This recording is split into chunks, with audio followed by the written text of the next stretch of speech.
Salut à tous les amis, c'est Lifa TV. On se retrouve aujourd'hui pour le dernier épisode de la saison 3 de Reacher. C'est parti.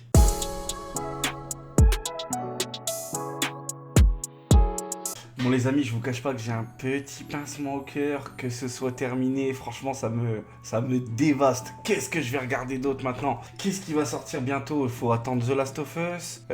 Game of Thrones, c'est pas pour maintenant. Les films Thunderbolt, j'attends ça. Ça sort pas avant fin avril. Ça va être un petit peu compliqué, je pense, les amis. Hein. Mais, on est venu pour discuter de Reacher et du coup, on va débriefer ce 8e et dernier épisode de Reacher. C'est parti, les amis. Déjà, on reprend là où on s'arrêtait, à la casse. Le rendez-vous, le fameux deal, mais qui était en fait un piège que Reacher a capté au début. Effectivement, les amis, c'était vraiment un piège. Et je pense que ce piège avait pour but d'éclipser la TF pour pas qu'il puisse arrêter Queen et autres. Parce qu'il avait vraiment bien ficelé son plan, ce petit malin, vous le verrez plus tard dans l'épisode. Mais je pense surtout qu'en fait, ce plan, c'était vraiment pour éliminer et mettre sur la touche Zachary Beck. Je pense parce qu'il y a un moment, il y a une scène très compliquée où la personne qui l'accompagne, donc son pseudo garde du corps, est prêt à l'exécuter justement quand il voit que Zachary se met en sécurité parce qu'il y a une grosse fusillade dans cette intro. Il va se cacher et je vous dis, il commence à le suivre et il lui fait un petit rappel avant de l'exterminer et heureusement pour lui, il y a Reacher qui arrive et qui lui sauve la vie. Et en fait, on termine du coup cette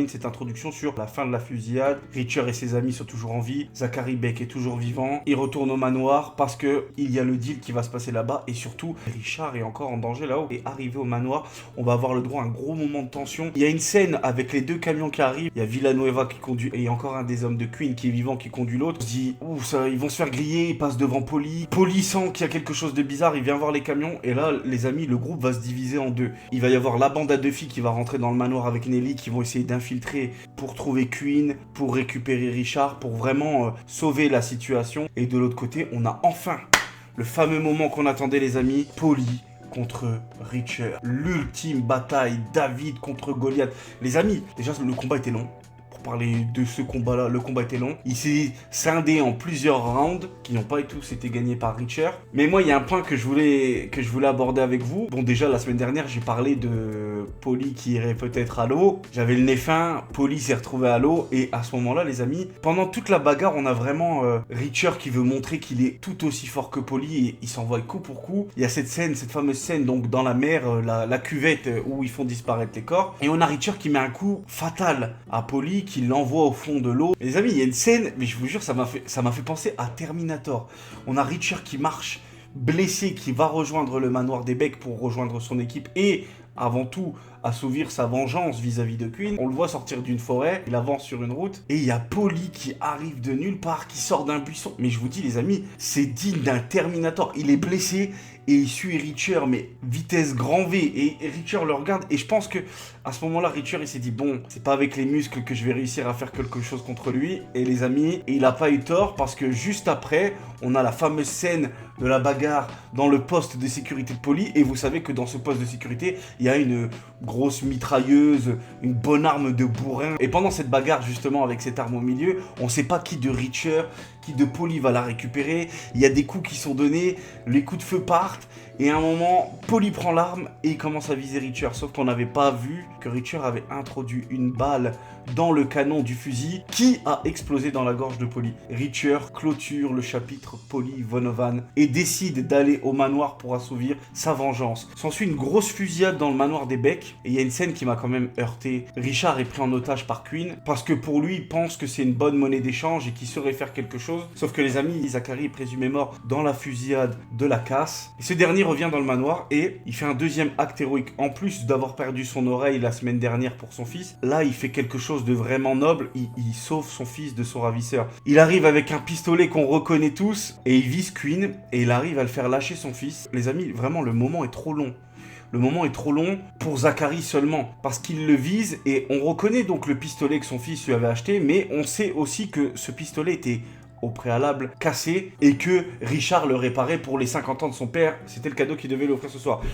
Alerte spoiler, il aurait pas dû lui offrir ce soir, ça lui a coûté la vie. Il a visé le ravisseur de son fils avec ce pistolet et le plan marche. Jusqu'ici, le plan marche vraiment. Jusqu'à le point de colle de Richard. Ils sont riches, mais il a acheté de la colle de merde. Le point de colle du pistolet n'a pas tenu. On a vu le pistolet tomber comme ça, mais vraiment, c'était digne d'un cartoon. Et Queen sent la supercherie et qu'est-ce qu'il fait? Il tue Zachary sous les yeux de son fils.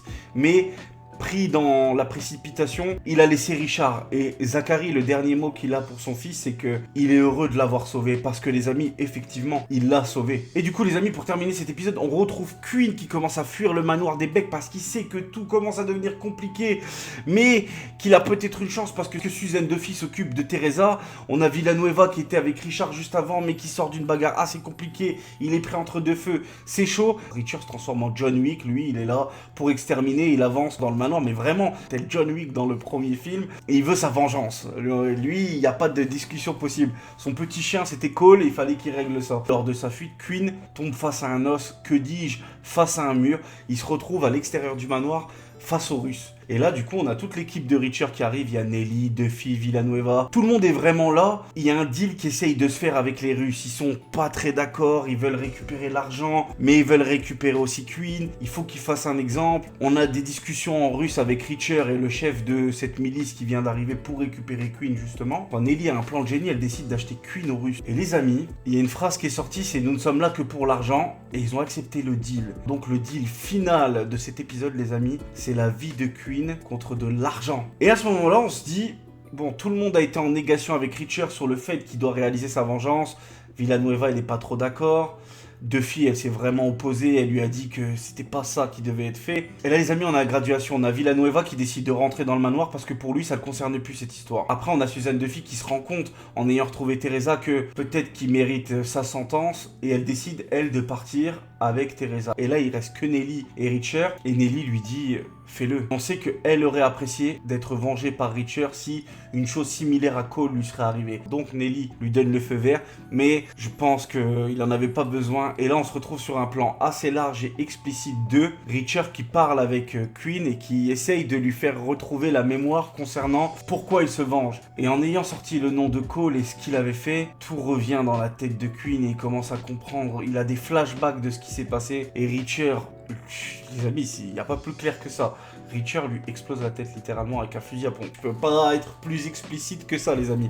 Il lui explose la tête pour être sûr que jamais Quinn ne reviendra et jamais Quinn ne reviendra. Juste après cette scène, on a vraiment tous les personnages qui commencent à tous repartir. On a Villanueva qui retourne avec sa femme. Il nous en parle depuis le premier épisode. On est content de les voir se retrouver. On a Suzanne Duffy qui va ramener Teresa chez sa grand-mère et petit moment d'émotion. On a Richard qui décide de faire ce qu'il veut faire depuis le premier épisode. Du moins ce qu'il a dit à Richard, c'est-à-dire partir avec de l'argent et écumer les routes comme Richard, devenir un fantôme, et c'est ce qu'il fait. Et on a notre Richard national qui prend sa moto et qui décide de repartir jusqu'à une prochaine ville, une prochaine destination. Mais les amis, j'aimerais revenir sur un point et je clôturerai le dossier Suzanne Duffy. De toute façon, c'est le dernier épisode, il n'y en aura pas d'autre. Vous savez qu'elle a fait la mort de faim l'épisode dernier, qu'elle a fait la grosse dalleuse l'épisode d'avant. Les amis, sur cet épisode-là, elle a osé faire un truc. Je vous jure que même Richard, il était choqué, s'il vous plaît. L'épisode se termine, on a la conclusion pour tous les personnages et on sait que eux deux entretenaient une certaine romance, idylle amoureuse. Et elle vient le voir en lui disant « Écoute, tu sais, t'es peut-être le meilleur mec que j'ai eu, mais... j'ai besoin de respirer, j'ai besoin d'avoir mon espace, j'ai pas besoin d'avoir un mec qui me colle au basque toutes les 5 minutes, donc toi et moi ça va pas le faire. Les amis, Richard il l'a fait saison 1, Richard il l'a fait saison 2, il a droppé des meufs et il les a quittées en bons termes, mais elle a voulu prendre les devants, elle a voulu faire quelque chose qui allait lui arriver. Ah les amis... Comme ça, elle pourra raconter au bureau, oui, c'est moi qui l'ai dégagé, c'est pas lui qui m'attèche, blablabla. Donc sur le listing des 3 meufs sur les 3 saisons, c'est la seule qui a dégagé Richard comme une merde. Même Nelly, elle lui dit, alors ça lui a pas brisé le cœur, elle m'a coupé l'herbe sous le pied. La pire, vraiment la pire des pires, c'est Suzanne Duffy. Hein. Elle me manquera pas. Elle me manquera vraiment pas, les amis. Bon, sinon, je pense que dans l'ensemble, la saison 3 était vraiment pas mal. Elle m'a beaucoup plu. La conclusion était vraiment sympa. On s'est pas posé trop de questions. On a été bien. Je pense que la seule petite intrigue, selon moi, et c'est dommage, c'est les Russes parce qu'ils arrivent 2-3 épisodes avant, mais comme un cheveu sur la soupe. On sait pas trop. On sent qu'ils ont l'air d'être puissants, qu'ils ont l'air d'avoir un gros business, mais... Les amis, je vous dis, on n'a vraiment pas trop de questions. Ils sont venus à la fin, ils seraient repartis avec Quinn, j'aurais été vexé, vraiment. Heureusement, ils ont réussi à faire le deal, mais vraiment, ma grosse interrogation, c'est les Russes. les Russes? Est-ce qu'on les reverra prochainement? Est-ce que c'est pas fini avec eux? Est-ce qu'on les reverra dans une prochaine saison? Je ne sais pas les amis, j'ai pas lu les livres, mais je me gratte un peu les veines pour les lire. Donc les amis, si cette saison de Reacher vous a plu, vous mettez un pouce bleu dans les commentaires, vous marquez superbe saison. Et nous les amis, on se retrouve pour une prochaine review. Je trouve un programme pour vous et on se revoit très vite. Peace.